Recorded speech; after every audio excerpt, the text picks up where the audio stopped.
A psicologia dos pesadelos. Pesadelos. Todos nós os temos. Mas exatamente o que eles significam? Por que temos sonhos ruins? Há algum significado psicológico por trás deles? Pesadelos são a fonte de grande parte do horror que vemos em histórias, mitos, filmes e jogos. Eles são um encontro com o lado sombrio do inconsciente, que muitas vezes inclui enfrentar alguns dos aspectos mais dolorosos de quem somos.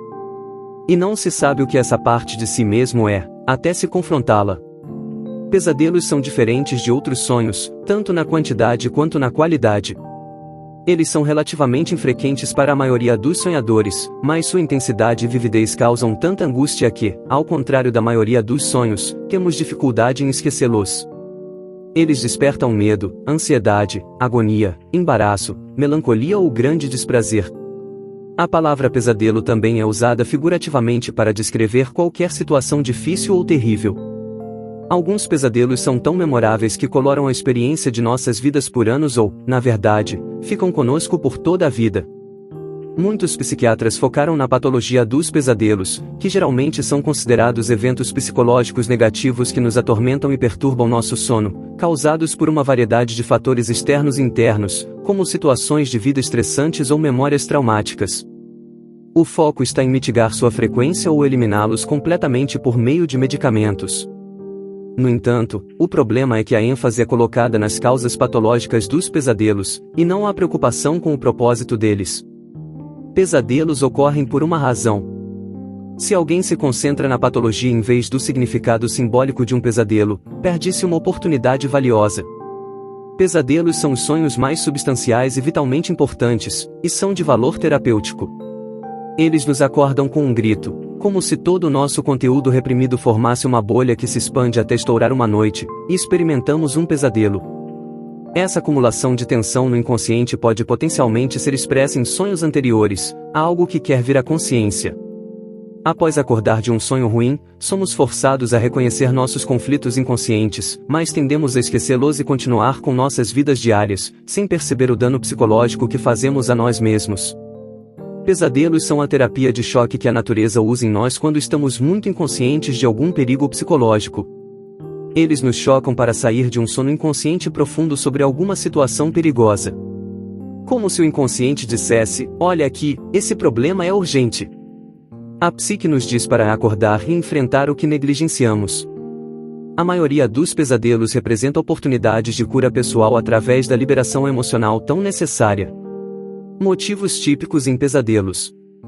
Existem motivos típicos dos sonhos relacionados a pesadelos ou sonhos de ansiedade, como cair, chegar atrasado ou despreparado para uma apresentação ou prova, perder um voo ou esquecer a bagagem, andar com roupas insuficientes, perder os dentes, sentir-se preso, incapaz de se mover ou fazer algum barulho, sofrer lesões ou doenças, encontrar monstros assustadores ou desastres naturais, etc. Esses motivos são muito comuns, mas de maneira alguma suficientes para confirmar a existência de qualquer sistema na organização de um sonho. Lilith, o primeiro pesadelo. Uma das primeiras pesadelos pode ser rastreada até Lilith, cujo nome em hebraico significa monstro da noite ou bruxa da noite. De acordo com a lenda judaica, Adão, antes de conhecer Eva, teve uma esposa demônio chamada Lilith. Ela desobedeceu Adão, acreditando que como ambos foram criados a partir de pó, ela era sua igual. Lilith foi banida do Jardim do Éden e, em vingança, transformou-se em um pesadelo ou lâmia, um espectro noturno. Ela se tornou conhecida como uma demônio perigosa e promíscua da noite. Uma lenda de origem posterior mantém que a serpente no Jardim do Éden era Lilith, associando-a ao diabo. Após o encontro de Adão e Eva com a árvore e a serpente, Adão se abstinha, entre outras coisas, de relações sexuais como uma forma de penitência. Durante este tempo, Lilith teve relações com Adão, dando à luz uma horda de demônios que circulam pelo mundo. Assim começou o reinado de Lilith. Histórias de Lilith podem ser rastreadas até a antiga Mesopotâmia, como no poema Epopeia de Gilgame, no qual não há apenas uma figura dessas, mas várias dessas demônios femininos que assombram mulheres grávidas, sequestram recém-nascidos e se envolvem em relações selvagens com homens depois de imobilizá-los. Lilith é a origem do súcubo, um espírito feminino maligno que se pensava ter relações sexuais com homens dormindo. O íncubo é o equivalente masculino. A origem e o folclore dos pesadelos. A palavra Marin e Nightmare vem não de uma égua, mas é um termo anglo-saxão para um duende, velha bruxa, demônio ou espírito que se senta no peito das pessoas fazendo com que tenham sonhos ruins. Em nórdico antigo é conhecido como Mara. O prefixo à noite foi adicionado para enfatizar que essas criaturas visitavam a noite. Em dinamarquês e norueguês, pesadelo pode ser traduzido como cavalgada da Mara, enquanto em sueco é sonho da Mara. Esse fenômeno foi relatado desde a antiguidade até os tempos modernos em todo o mundo. Hoje é conhecido como paralisia do sono, que é diferente de um pesadelo, na medida em que ocorre ao estar acordado, mas incapaz de se mover ou falar. Isso pode acontecer ao acordar ou adormecer. As pessoas experimentam alucinações auditivas e visuais e sentem intenso terror e ansiedade. A pessoa vê entidades ameaçadoras e sente pressão em seus peitos, dificultando a respiração, causando sufocação. Na saga Ynglinga da era viking do século XIII, o rei Valandi era um grande guerreiro que viajou longe pela terra. Ele prometeu à sua esposa que voltaria após 3 invernos, mas não voltou por 10 invernos. Sua esposa contratou uma feiticeira para lançar um feitiço para fazê-lo voltar ou ser morto. O rei ansiava voltar com sua esposa, mas seus amigos e conselheiros o proibiram, dizendo que era produto de bruxaria.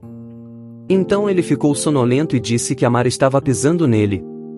Quando os homens seguraram a cabeça do rei, ela pisou em suas pernas, de modo que elas quase se quebraram. Então os homens agarraram os pés do rei, e a Mara pressionou a cabeça do rei, até que ele morreu. Na Alemanha, essa entidade maliciosa é mais frequentemente chamada de Al, uma palavra que é etimologicamente relacionada a F.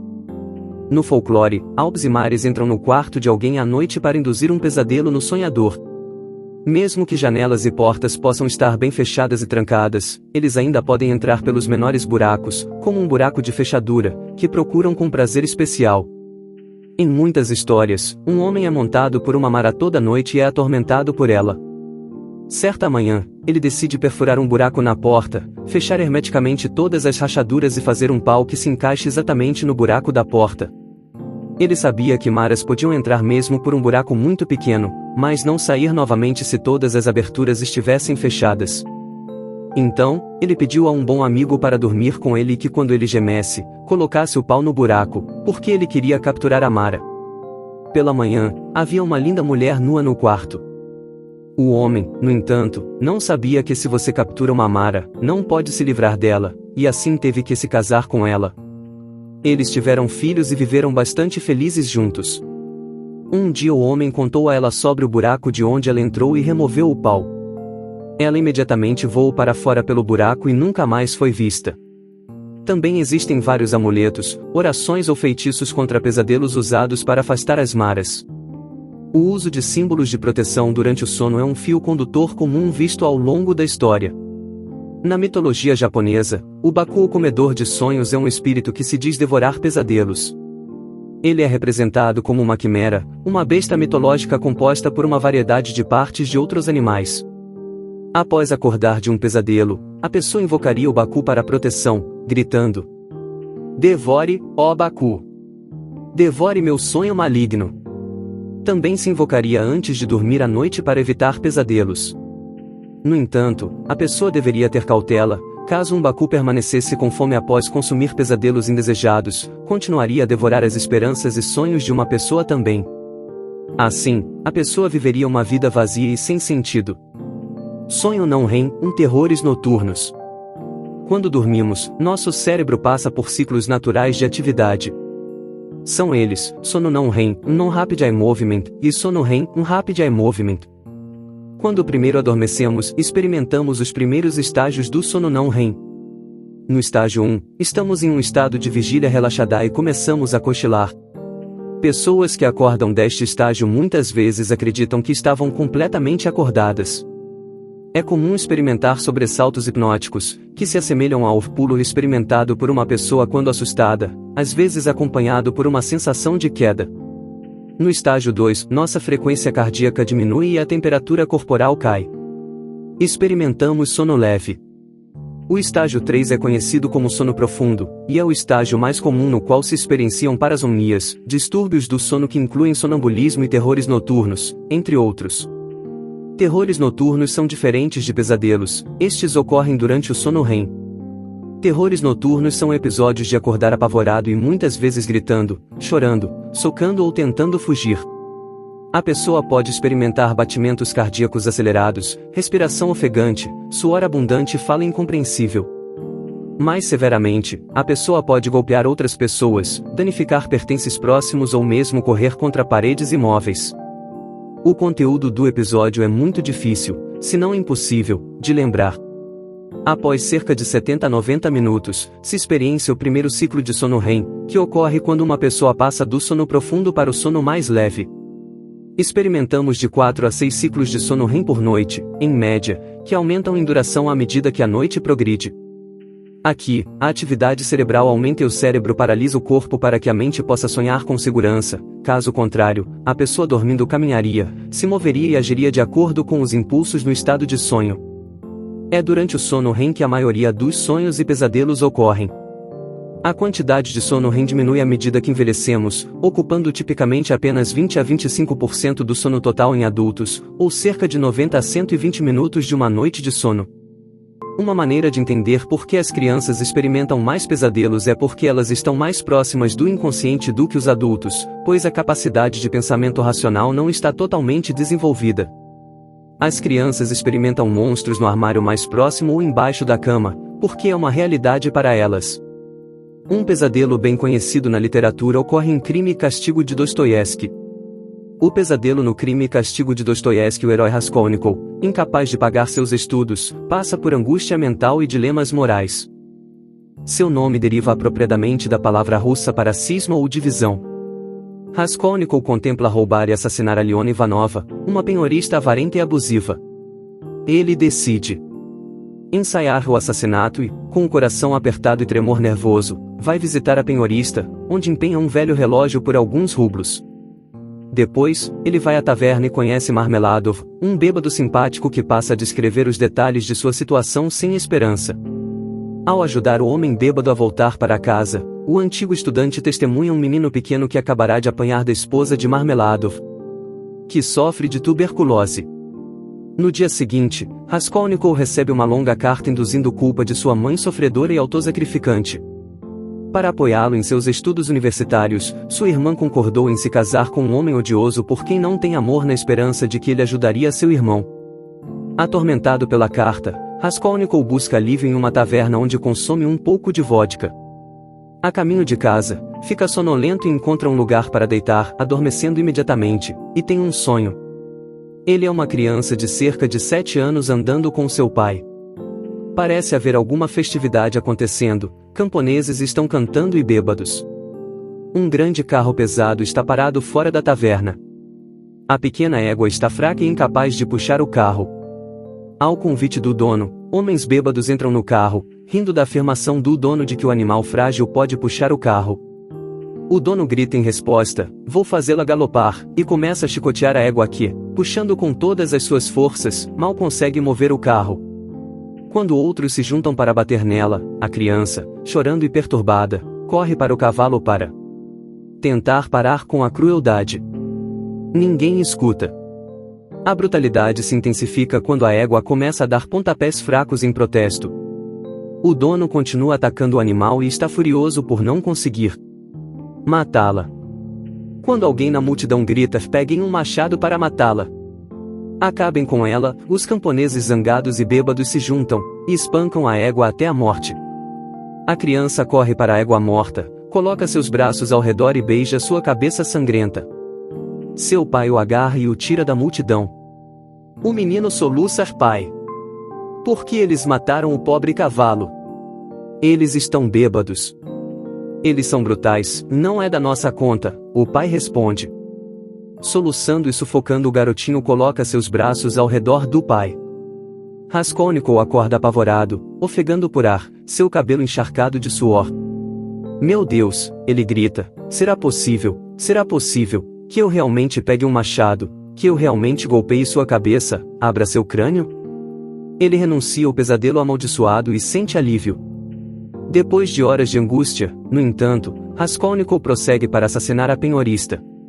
É o gênio representativo de Dostoiévski que o pesadelo parece real e psicologicamente convincente. Se imaginarmos que Raskolnikov encontra seu caminho até a sala de consultas, encontraríamos um jovem agitado que está em grave angústia psíquica e obcecado com pensamentos de assassinato. Dada sua situação, não é surpreendente que ele teria um pesadelo. Certamente existem causas externas. Ele está estressado fisicamente, não estava dormindo bem, comeu pouco e esteve bebendo álcool.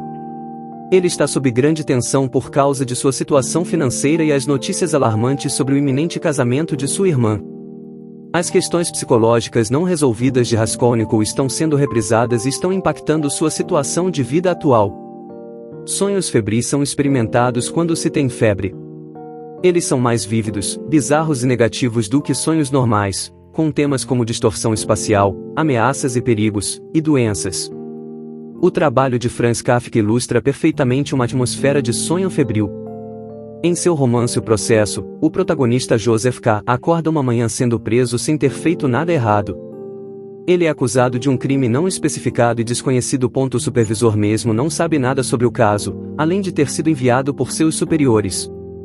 K. é notificado por telefone que foi convocado para o tribunal, e recebeu apenas pequenos detalhes sobre a localização, sem saber a hora de comparecer. Ele tem grande dificuldade em encontrar o tribunal em um prédio labiríntico, e quando finalmente encontra o lugar em um canto obscuro no sótão, é repreendido por chegar atrasado. K. tem que passar por um julgamento e se defender contra um sistema burocrático incompreensivelmente complexo e impessoal que assumiu o controle completo sobre sua vida, e o acusa de acusações que ele nem sabe. No conto Metamorfose, de Kafka, o protagonista, Gregor Samsa, acorda uma manhã de sonhos inquietantes transformado em seu leito em um inseto monstruoso, descrevendo uma das formas mais profundas de alienação, um humano aprisionado em um corpo não humano. O contraste entre a situação extraordinária de sua transformação e os termos comuns que ele usa para descrevê-la, um inseto tentando ir trabalhar, cria um senso do absurdo. Sua família fica horrorizada e enojada, embora ainda haja esperança de que a mente de Gregor permaneça intacta, como sua mãe o chama de filho infeliz.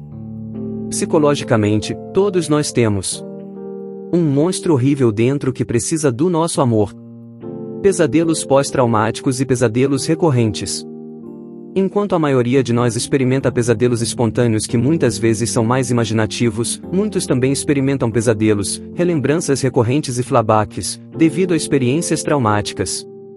Este é especialmente o caso de pessoas que sofrem de TEPT, o transtorno de estresse pós-traumático.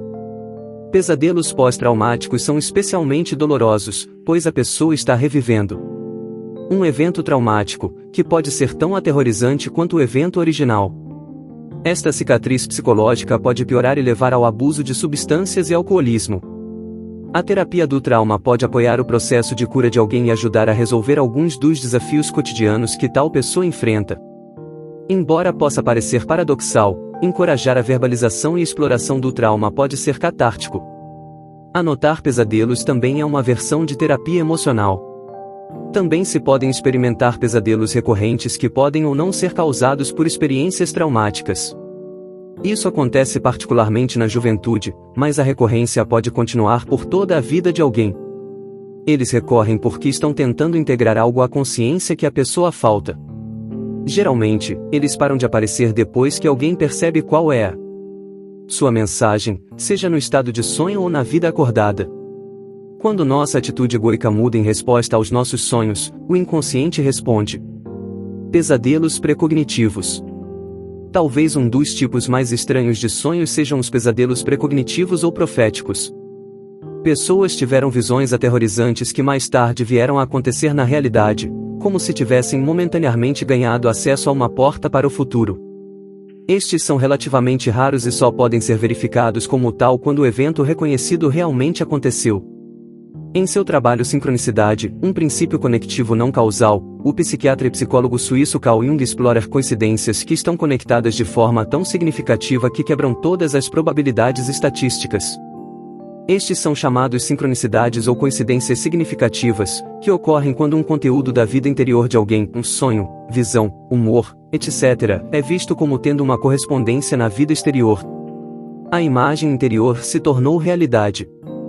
Jung escreve de uma visão precognitiva que ele experimentou, vi ondas amarelas, entulho nadando e a morte de incontáveis milhares. 2 semanas se passaram, então a visão retornou, ainda mais violenta do que antes, e uma voz interior falou: olhe para isso, é completamente real e vai acontecer. Você não pode duvidar disso. Muitas visões continuaram depois dessa, incluindo os mares ficando vermelhos de sangue, e sua alma perguntando se ele aceitaria a guerra e destruição, mostrando imagens de armas militares, restos humanos, navios afundados, estados destruídos, e assim por diante. Pouco depois, a Primeira Guerra Mundial eclodiu. Carl Jung e o significado dos sonhos. Jung escreveu pouco sobre o fenômeno dos pesadelos. É possível, no entanto, interpretar pesadelos pela lente junguiana de sua teoria geral dos sonhos. Ele escreve: sonhos são produtos imparciais, espontâneos da psique inconsciente, fora do controle da vontade.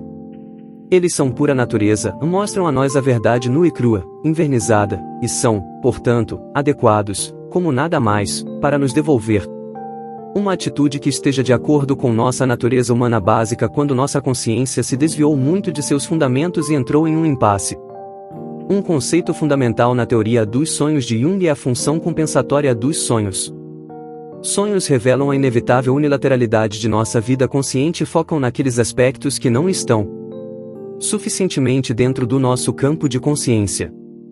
Jung escreve: toda interpretação é uma hipótese, uma tentativa de ler um texto desconhecido. Um sonho obscuro, tomado isoladamente, dificilmente pode ser interpretado com alguma certeza. Por essa razão, eu dou pouca importância à interpretação de sonhos isolados. Um grau relativo de certeza é alcançado apenas na interpretação de uma série de sonhos, onde os sonhos posteriores corrigem os erros que cometemos em lidar com aqueles que vieram antes. Pessoas com complexos negativos experimentam mais pesadelos.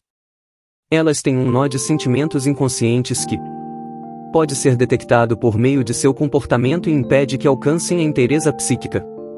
O nível subjetivo pode ser amplificado com o nível objetivo, que Jung chama de inconsciente coletivo, onde residem os arquétipos, padrões comportamentais instintivos com os quais todos nascemos. Não apenas experiências pessoais afetam os sonhos, mas também forças arquetípicas, que têm uma estrutura mitológica, que inclui toda a herança espiritual da evolução da humanidade. Essas são sentidas no que Jung simplesmente chamou de grandes sonhos. Geralmente, esses sonhos têm poucas associações pessoais e são acompanhados por sentimentos de luminosidade, reverência, estranheza ou horror, como um apocalipse ou uma teofania, um encontro com uma divindade. Porque os sonhos contêm imagens que não são criadas com intenção consciente, eles fornecem autorretratos do processo da vida psíquica e podem ser usados por suas percepções objetivas sobre o telos da psique. Seu propósito, meta ou função final. Um sonho pode levar meses ou anos para ser interpretado. Ou alguém pode nunca chegar realmente ao fundo de seu significado. Um giro do fuso move 1000 fios, e só podemos seguir um de cada vez. Na verdade, não podemos sempre fazer isso. Porque o fio visível mais grosseiro se ramifica em inúmeros filamentos que em lugares escapam da vista. A dificuldade em interpretar sonhos leva muitos de nós a projetar nossa própria ignorância e pensar que é tudo bobagem e superstição. O sonho, no entanto, é um autorretrato espontâneo, em forma simbólica, da situação real no inconsciente. E um símbolo é a melhor formulação possível de um conteúdo psíquico relativamente desconhecido. É o trabalho do psicólogo cuja erudição em simbolismo pode ajudar a guiar o paciente a descobrir seu verdadeiro potencial. Embora Jung pudesse ajudar outros a interpretarem seus sonhos, e tendo interpretado cerca de 80.000 sonhos em sua vida, ele também teve a humildade de admitir a dificuldade em interpretar seus próprios sonhos. Ele escreve: eu não entendo meus próprios sonhos melhor do que qualquer um de vocês, pois eles estão sempre um pouco além do meu alcance e tenho o mesmo problema com eles como qualquer um que não saiba nada sobre interpretação de sonhos. O conhecimento não é vantagem quando se trata dos próprios sonhos de alguém. O pesadelo tem uma intenção, que parece ser comunicar a angústia aguda da psique da forma mais dramática possível. Alguma correção está entrando na consciência e está ameaçando o ego. Esse novo conteúdo pode aparecer como um intruso ou atacante, como no seguinte sonho: é noite e estou sozinho em casa. Acho que posso ouvir um homem tentando invadir minha casa e estou em pânico.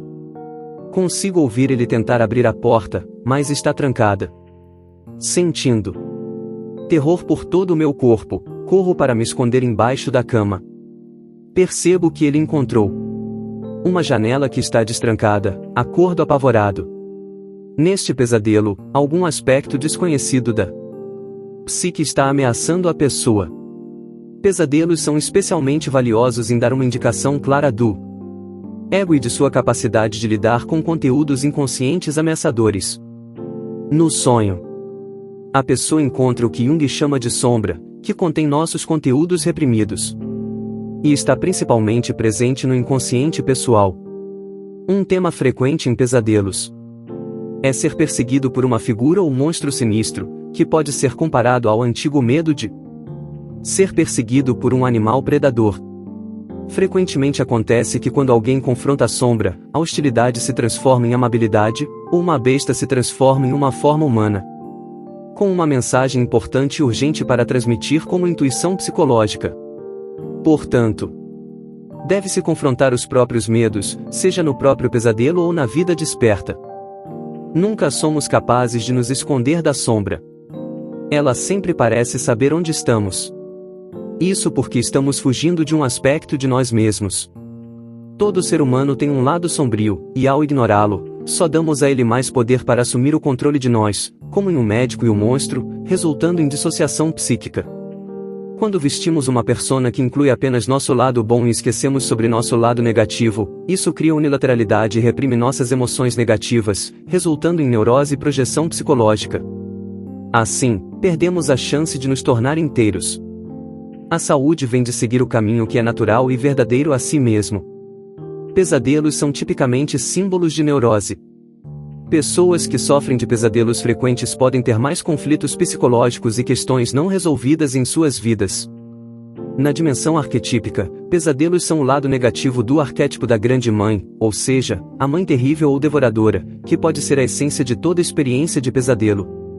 O analista junguiano Eric Newman escreve: o simbolismo da mãe terrível tira suas imagens predominantemente do interior, e isto é, o caráter elementar negativo do feminino se expressa em imagens fantásticas e quiméricas que não se originam no mundo exterior. A razão disso é que a fêmea terrível é um símbolo para o inconsciente. E o lado sombrio da mãe terrível assume a forma de monstros. Nos mitos e contos de todos os povos, idades e países, e até nos pesadelos de nossas próprias noites, bruxas e vampiros, ghouls e espectros, nos assaltam, todos aterrorizantemente parecidos.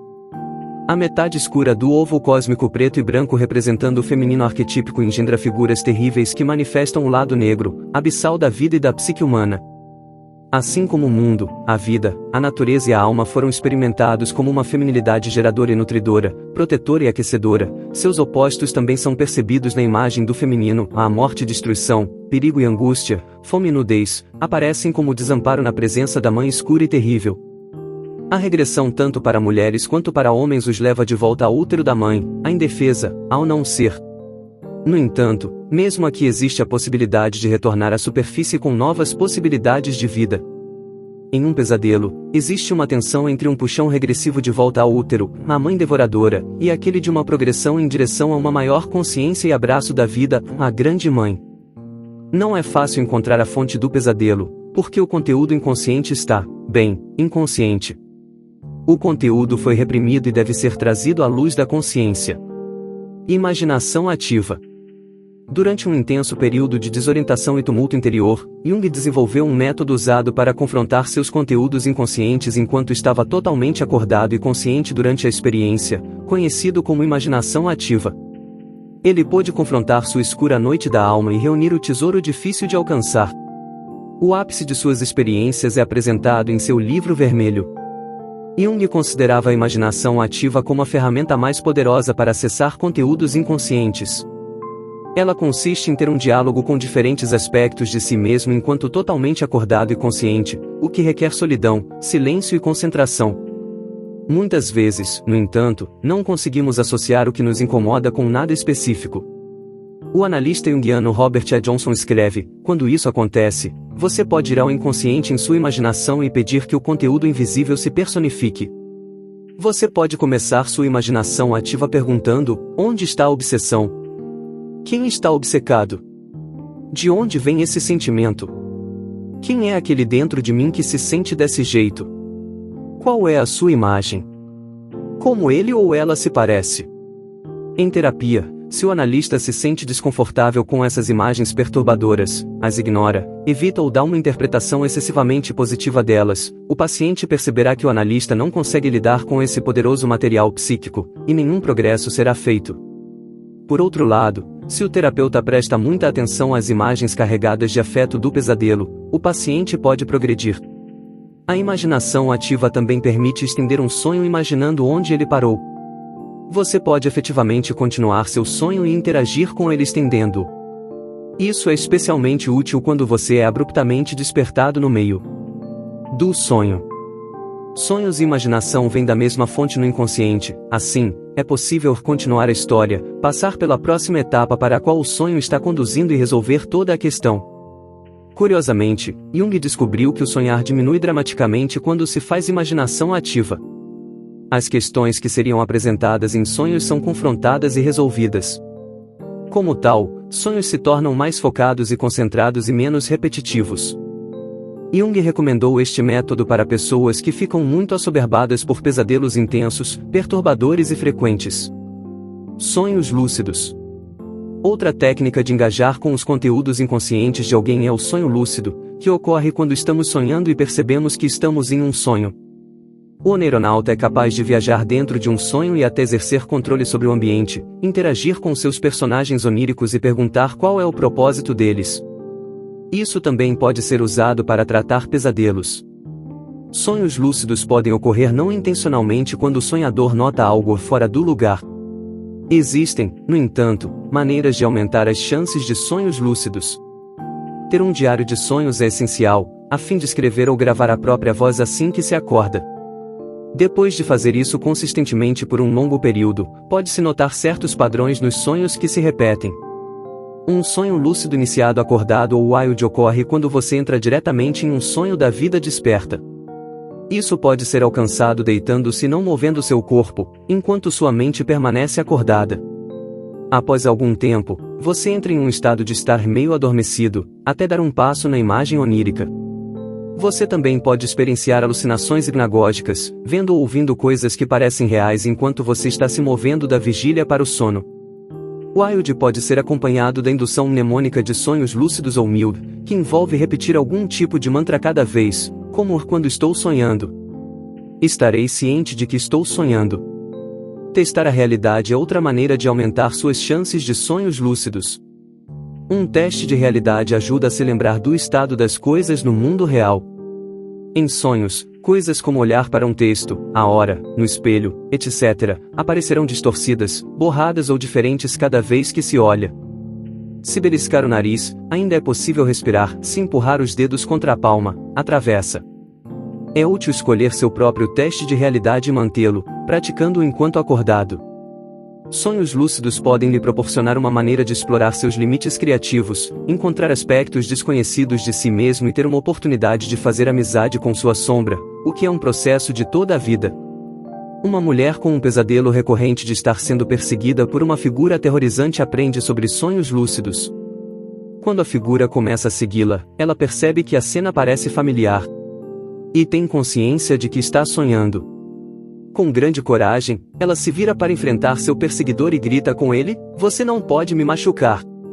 Ele para, parecendo surpreso. Pela primeira vez, ela vê seus lindos e amorosos olhos. "Machucar você?" ele diz. "Eu não quero machucar você. Estive correndo atrás de você todo esse tempo para dizer que eu te amo." Com isso, ele estende as mãos, e quando ela as toca, ele se dissolve nela. Ela acorda cheia de energia, se sentindo ótima por dias. Isso não só ajudou a enfrentar melhor situações desagradáveis, mas também a expressar seus sentimentos quando necessário. Vereas antes ela geralmente evitaria ou fugiria de tais situações. Pessoas criativas como músicos, pintores, poetas, escritores, etc., parecem relatar pesadelos com mais frequência do que outras pessoas. Talvez isso seja porque eles experimentam um limite tênue entre o inconsciente e o mundo exterior.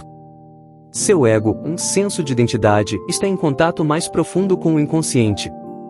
Portanto, eles são mais influenciados e menos defendidos contra a influência de processos inconscientes. Eles experimentam mais angústia psicológica do que não artistas. Jung escreve: uma pessoa deve pagar caro pelo dom divino do fogo criativo. Isso não significa que pessoas criativas são mais neuróticas. Pelo contrário, elas podem ser muito mais psicologicamente inteiras do que não artistas ao se engajar em tais tarefas criativas, pois estão prestando grande atenção ao seu inconsciente. Não somente o artista, mas todo indivíduo criativo, deve tudo o que há de maior em sua vida à fantasia. O artista tem que sacrificar seu ego para se tornar o porta-voz do Zeitgeist. Ele é um veículo e moldador da vida psíquica inconsciente da humanidade. A grande obra de arte é um produto de seu tempo, de todo o mundo no qual o artista está vivendo, e dos milhões de pessoas que o cercam, e dos milhares de correntes de pensamento e os inúmeros fluxos de atividade que fluem ao seu redor. Artistas de pesadelo, Beksinski e Giger. As obras do pintor polonês Zdzisław Beksinski e do artista suíço H.R. Giger foram fortemente influenciadas por seus pesadelos.